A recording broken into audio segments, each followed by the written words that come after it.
High বন্ধুরা, গত পরশু মানে 15 তারিখ উত্তরবঙ্গে একটা ঘটনা ঘটে গেছে। তার সম্বন্ধে কিছু বলতে চাই। আগে কিছু ফটো দেখো, তারপর শুরু করছি। এ হচ্ছে আমাদের জয়ন্ত রয়, আর সেই দিনের স্টেজ প্রোগ্রামে কি হয়েছিল একটু দেখো।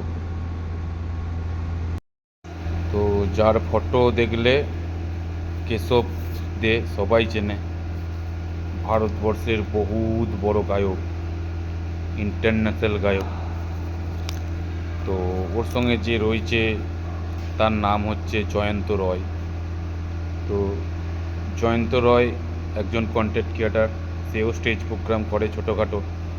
তারও প্রোগ্রামে প্রায় 1000 5 10 লোক হয়ে যায়, এতই ফ্যান।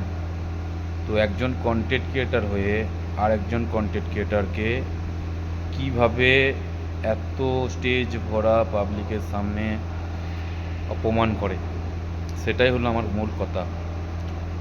জয়ন্ত রয় ভালো কমেডিয়ান ভিডিও তৈরি করে, সে তোমার ওই আমাদের বিখ্যাত গায়ক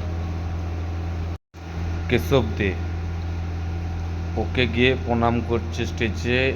তো তখন ও গান স্টপ করে বলছে, তুমি পেট ভর্তি মদ খেয়ে এসছো। তো যতই আসুক এত ভর্তি দর্শকের সামনে ওরকমভাবে তার মানে কি বলবো সতা, মানে গুরুদেবের মতো, মানে সেরকম শিষ্যকে এরকমভাবে বলাটাই খুব খারাপ করেছে।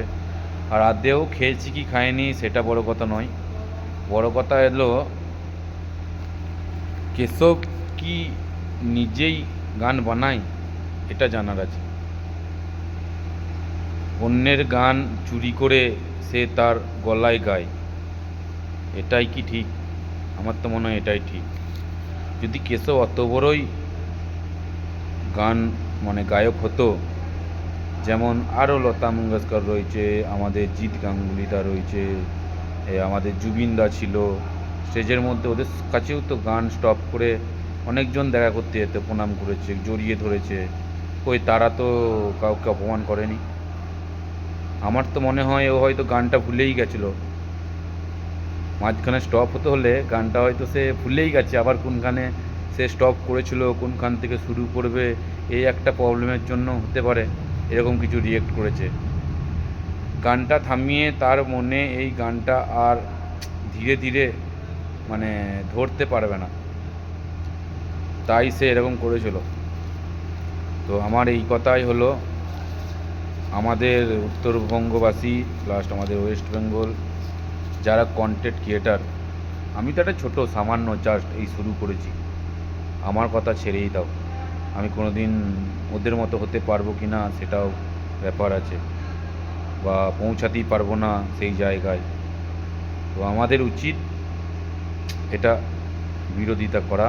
তাই সবাই সবাইকার মতামত কমেন্ট বক্সে জানিও। ধন্যবাদ, সবাই ভালো থেকো, এখানেই শেষ করলাম।